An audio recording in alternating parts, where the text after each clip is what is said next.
Isolation can be a very dangerous result in our recovery. Being alone with self when we are not in a positive space can bring back memories in our active addiction that we can't get through clean in our recovery. Loneliness is usually one of the major contributors to relapse.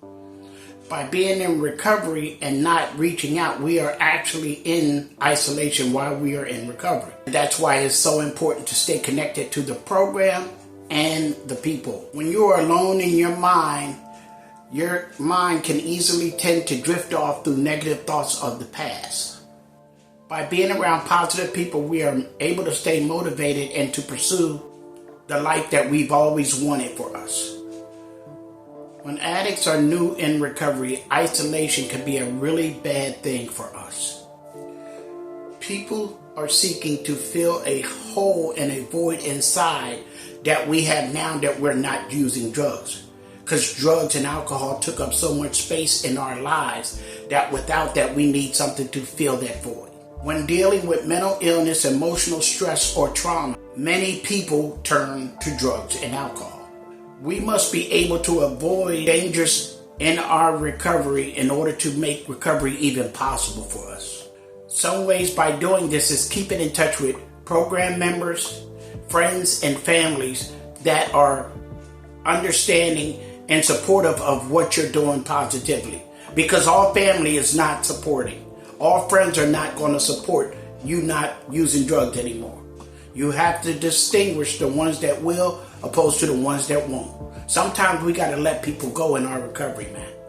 We have to use that telephone. Even if we're not able to see the person physically right in front of us, we can still able to keep that connection when we're talking to them and sharing with them how we're feeling at certain points in times. That's how you get through recovery and not use. We also need to find a new hobby. We find a hobby that we are not only willing to do, but that we actually enjoy. Being honest with ourselves is very important to us. It is normal for us to feel sad, happy. All those emotions are normal for people, even us. It's how we deal with them that determine whether we stay here or we don't. We must learn to put our recovery first.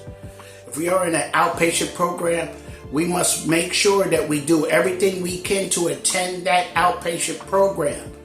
When we get a home group, we got to try to make sure we regularly attend that home group. We got to find something else to be committed to, just like we were committed to using.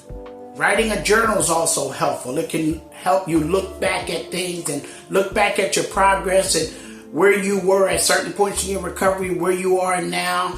You can reflect back, and it's actual things that you write that will help you later on that you wrote months ago. You don't have to rely on your brain to memorize and remember everything you're trying to do. Our brain was slightly affected by drugs when we were using. So we can't expect to come in here and our brain be just popping like that. It takes time. By writing at the end of the day, when your day is already over, you can see what was good, what was bad, what can I change, what do I need to keep doing, what do I need to stop doing.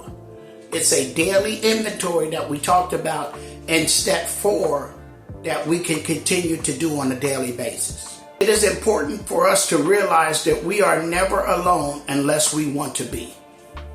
You can be in a room full of people and still feel alone. So alone's not just about being by yourself. It's about being in your head by yourself and not sharing and not opening up to other people about what's going on with you.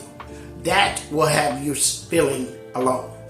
Another good way for us to continue on and avoid isolation is to get involved in things in our community. Maybe do some volunteer work in between your job. If you're working, you're not working, do more volunteer work. Do things to help other people in your community. Have a concern for what's going on around you as well. This, people, is how we become a productive member of society and continue to do what we need to do in our recovery. So let's do all we can to prevent isolation from not only ourselves, but from other people too. If we see somebody that we haven't seen in a while and we all of a sudden see them and they're leaving before the meetings, ending and nobody's talking to them and they're just running on off, we might want to reach out to that person and say, hey, are you all right? Is everything okay? We don't want anyone else to feel isolated, but it begins with ourselves. So we have to do what we have to do for ourselves in order to be able to help others. Like anything I said in this video, hit the like button, hit the subscribe button, leave comments, and I will leave another video post for you guys to click on in order for you to continue on in your recovery. The Libra Man is out.